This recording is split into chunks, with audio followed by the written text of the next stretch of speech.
मैं क्या बोला था चलो अच्छा। नमस्कार, माझ्यासोबत यावेळेला पत्रकार कैलास लोखंडे आहे। सोशल मीडियाच्या माध्यमातून एक व्हिडिओ व्हायरल झालेला आहे की 8 फेब्रुवारीला रात्रीच्या सुमारास त्यांना 3 लोकांनी मारहाण केलेली। खरं तर ही मारहाण जी आहे ही अमानुषरित्या मारहाण केलेली आहे आणि ते देखील एका पत्रकाराला एक व्यक्ती पट्ट्याने मारतोय, दगडीने ठेचून त्याला मारतोय। या सगळ्या प्रकरणात कैलास लोखंडे जे आहेत ते जबर जखमी झालेले आहेत। खरं तर त्यांच्या परिवारामध्ये देखील एक दहशतीचं वातावरण पसरलेलं आहे। आज ते मदत मागायला आपल्याकडे आलेले आहेत। पोलिसांनी या प्रकरणात गुन्हा दाखल केलेला आहे। पेल्लार पोलीस ठाण्यात या प्रकरणात गुन्हा दाखल झालेला आहे, परंतु अजूनही आरोपी जे आहेत ते मोकाट आहेत। एका पत्रकाराला मारहाण होते आणि आरोपी आपल्या घरामध्ये झोपलाय याची संपूर्ण माहिती कैलास लोखंडे यांनी पोलिसांना दिलेली आहे। पोलिसांना जे आरोपी आहेत त्या आरोपीचा ऑलरेडी एक व्हिडिओ व्हायरल झालेला आहे। व्हिडिओ मारहाणीचा व्हायरल झाला असून देखील जर पोलिसांना आरोपी सापडत नसतील तर मग पोलीस नेमकं करतायत का? या सगळ्या प्रकरणात आपण जर पाहिलं तर हे सगळे पुरावे असताना देखील जर पोलीस आरोपीला पकडत नसतील तर मग करायचं काय? या सगळ्या प्रकरणात कैलास लोखंडे यांचं काय म्हणणं आहे ते देखील आपण जाणून घेऊया। कैलासजी, तुमच्याबरोबर काय घडलं ते सांगा। मी रविवारी रात्री माझ्या घरी जाताना स्टेशनवरून अचानक स्विफ्ट डिझायर आली संतोष भवनच्या पुढे आणि मला थांबवलं। तर मला वाटलं मुलगी असणार, तर मी थांबलो। माझा रस्ता रोखला ॲक्च्युअली ठिकाणी आणि मला असं गाडीतून डायरेक्ट पट्टा घेऊन डायरेक्ट मला मारायला लागले। डोक्यावरती, हातावरती, डोल्यावरती आणि अंगावरती, पाठीवरती माझा व्हिडिओ पडलेला है। मला भाई मेरे क्यों मारे, मेरा गलती क्या है? बोलता तुम बहुत बड़े पत्रकार बन रहे हो, तुम लोग बहुत सबको वायरल करते हो। आणि त्यानंतर मला एक डोक्यावरचा ढकल मोठा घेऊन मला मारला आणि रक्त भल झाला, मी खाली पडलो। जनता आणि त्याचा व्हिडिओ काढला। जनता जेव्हा आली सामने तर ते लोक फरार झाले। तर प्रकरण माझ्या संधी का झालं, का घडलं ते मला सांगा पाहिजे ना। काय का कोण आहे तुम्ही लोक? मी चौकीमध्ये झालो, पोलिसांनी सगळं काय दिलं, फोटो दिला, सगळं काय दिलं मी, किंवा हे लोकांना अरेस्ट करा। रात्री 3 वाजता पेल्लार चौकीमध्ये गेलो मी, तर ते लोक बोलतात मला मी जा तुम्ही संतोष चौकीला जा। तिकडे गेल्यावरती ते बोलतात आमच्या केस नाही मिळत, केस अवॉर्डच्या हातामध्ये आहे आणि आरोपी त्यांच्या घरी आरामात झोपलेले आहेत, त्यांना भीतीच नाही मिळत। तुझे कोणाला मारणार ते लोक? काय पण करणार? तर माझा परिवार दहशतमध्ये आहे, मी काय करू बोल सांगा? मी मराठी इकडून असून गावाला असून माझ्या समजी असं व्हायला लागलं, कोणा सांगते पण होईल। माझं हेच मागणं आहे, त्यांना लवकर अरेस्ट करा आणि त्यांना सजा द्या। ज्या वेळेला तुम्हाला मारहाण होत होती त्यावेळेला तिथे तुम्हाला वाचवायला कोण आलं नाही? मला कोण वाचवायला आला नाही, खाली जनताने व्हिडिओ काढायला लागले। ते लोक जनता जेव्हा आली व्हिडिओ काढायला लागले तर ते बघून मग ते पळाले ते लोक। मला तर पूर्ण मारायची खात्री म्हणजे मला ठारच करणार होते ते लोक। जनता आली म्हणून ते व्हिडिओ काढायला लागले, मोबाईल बघितलं म्हणून ते फरार झाले। त्या ज्यांनी तुम्हाला मारलं त्यांच्याशी तुमचं काय संबंध होता का? तुम्ही त्यांच्या संदर्भात काय बातमी वगैरे लावली होती का? मी काय बातमी लावलेली, माझी जे आहेत मित्र लोक ते लोकांनी काय 4-5 दिवसा पहिले महानगरपालिकेमध्ये मोर्चा या अंतर्गत बसलेले, तर त्याच्या टीम मध्ये मी पण असतो। त्यांची पण आमची वार्ता असते, दोस्ती आहे। कोण बसलेले उपोषणाला? उपोषणाला राजकुमार, सदानंद यादव असे होते आणि ऋषी राम करून असे होते आणि 2-4-5 अजून होते।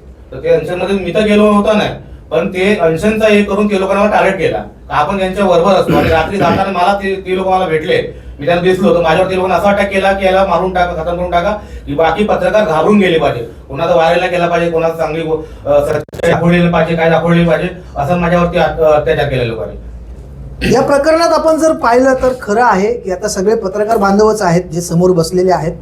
पोलिसांना आम्ही क्राईम वेलफेअर असोसिएशनच्या माध्यमातून एक निवेदन देतोय की आम्ही तुम्हाला उद्या संध्याकाळपर्यंतचा 24 तासाचा वेळ देतोय।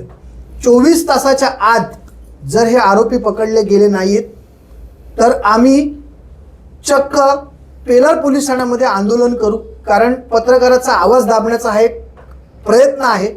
अलीकडे जर आपण पाहिलं तर पत्रकारांच्या संरक्षणासाठी अनेक कायदे सरकारने काढलेले आहेत, परंतु हे कायदे लागू झालेत का? तर नाही। जर आजची घटना आपण जर पाहिली तर 8 तारखेला त्यांना मारहाण झालेली आहे आणि आज जवळजवळ 12 तारीख आहे। 4 दिवस झाले तरी देखील पोलिसांना अजून आरोपी सापडलेले नाही।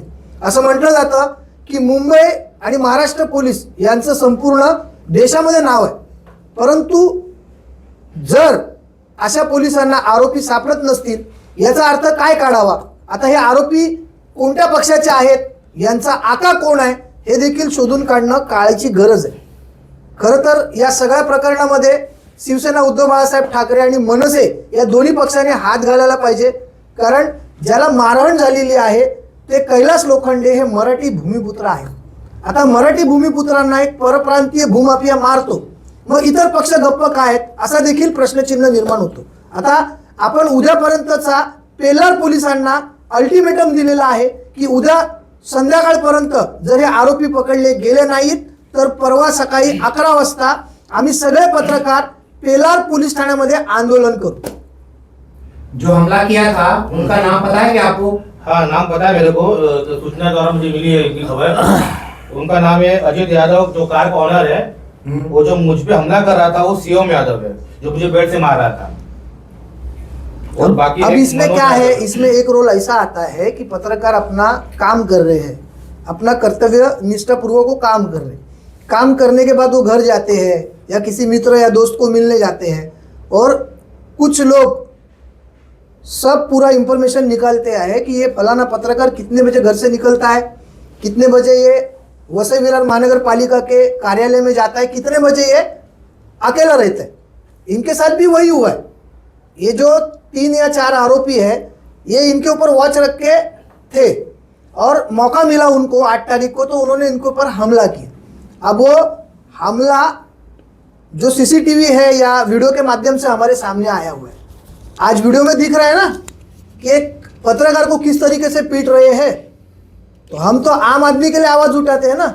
जब हमारे ऊपर हमला होता है तो लोग चुप क्यों बैठे हैं? आज कोई पार्टी वाला क्यों आवाज नहीं उठा रहा है? क्यों इनके साथ कोई खड़ा नहीं रहा है? ये भी तो सोचने की बात है ना. एक पत्रकार अपने कर्तव्य निष्ठा से काम करता है, किसके लिए करता है? समाज के लिए करता है. और समाज माध्यम के सामने उसको पीटा जाता है, उसका वीडियो वायरल किया जाता है, उसके बावजूद भी पुलिस को 4 दिन के बाद भी वो आरोपी नहीं मिलता है. तो इसका मतलब कहीं ना कहीं पुलिस भी आरोपी से मिली हुई है क्या, ये भी एक प्रश्न चिन्ह निर्माण होता है. तो हम सबका दायित्व है कि कैलाश लोखंडे जी के साथ खड़ा रहना. और हमारा क्राइम टीवी वेलफेयर एसोसिएशन हमेशा पत्रकारों के साथ खड़ा रहता है. और मैं क्राइम टीवी वेलफेयर एसोसिएशन का एक प्रवक्ता के नाते मैंने मेरे वरिष्ठ अध्यक्ष राज शर्मा जी से भी बात की है, उन्होंने भी इनकी खबर लगाई है. मेट्रो सिटी समाचार में भी इनकी खबर लग चुकी है और बहुत सारे चैनल है जिन्होंने इनकी खबर लगाई हुई. तो मुझे आज ऐसा लगता है कि आज मन से कहा गई, आज उद्धव बाळासाहेब ठाकरे की शिवसेना कहा गई. जब एक मराठी पत्रकार को पीटा जाता है तो उसका आवाज क्यों नहीं उठाते? तो आपके माध्यम से मैं उनको भी कहना चाहता हूं कि कल शाम तक अगर ये आरोपी पकड़े नहीं जाए गए तो मेरा निवेदन है मनसे और शिवसेना उद्धव बाळासाहेब ठाकरे पार्टी से कि वो लोग मराठी लोगों के लिए काम करते. तो ये मराठी है और इनके लिए मैदान में अभी उनको उतरने की जरूरत है. और उसी तरह अपने जो पत्रकार भाई है उन सबसे मैं निवेदन करता हूं कि ये वक्त है कि कैलाश लोखंडे के साथ अपने को पूरी तरह से खड़ा रहना है. वो आज हमारे परिवार का एक हिस्सा है. आज उनके ऊपर हमला हुआ है, कल मेरे ऊपर हो सकता है, परसों आपके ऊपर भी हो सकता है.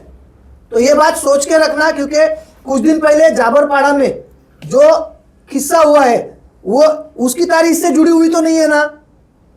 ये भी सोचने की बात है कि अगर पुलिस को, महानगर पालिका के अधिकारी को और पत्रकार को पीटने की हिम्मत अगर इनमें आ गई तो इनके पीछे कौन सी शक्ति खड़ी है ये सामने आना जरूरी है. और ये काम पुलिस ने बखूबी से करना चाहिए, ये हमारी मांग है. अगर ये नहीं किया तो हम कल शाम तक का वक्त देते हैं. परसों 11 बजे सारे पत्रकार पेल्लार पुलिस स्टेशन पहुंचे ताकि हमारे जो भाई है कैलाश लोखंडे जी उनको मदद मिले. चलो.